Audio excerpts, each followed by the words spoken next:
Hey redistricting friends, Mike from Pike here with another Fair Districts Mapping Minute. Today, we'll look at Pennsylvania's new congressional map. You've probably heard a lot about that map. I'll give you a mapper's perspective on the so-called Carter Plan. First, a bit of background on the new map. It was drawn by Professor Jonathan Rodden of Stanford University, following a principle of least change from the Supreme Court's 2018 remedial plan. The main challenge for Professor Rodden was to preserve as much as possible of the 2018 map while compressing 18 districts into 17 and adjusting for population shifts. Each of the 17 surviving districts had to absorb about 60,000 more people. To do that, the districts in areas with slow or negative population growth had to expand. I've talked before about the key inflection points that determine whether a congressional map leans red, blue, or somewhere in between. Let's look at those inflection points and see how the Carter Plan handles them. Red-leaning maps tend to keep Pittsburgh whole and bundle it with the bluest towns along the Allegheny and Monongahela rivers.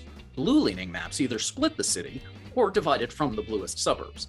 This map takes a middle path. Pittsburgh is whole in the 12th district with some, but not all, of those blue suburbs, so we'll call this one a tie.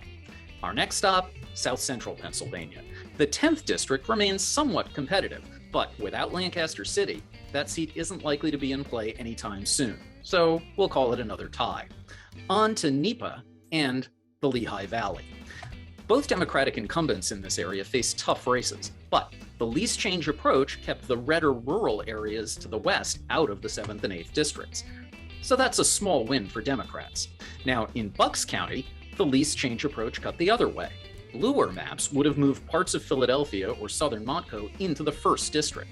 That would have endangered a Republican incumbent. So Bucks is a small win for the red team. If you're keeping score, that's 2 ties and 1 small win for each side. If you think the 2018 map was fair, you probably think the new map is okay too. Of course, this is just one mapper's opinion. So thanks for joining us, and happy mapping!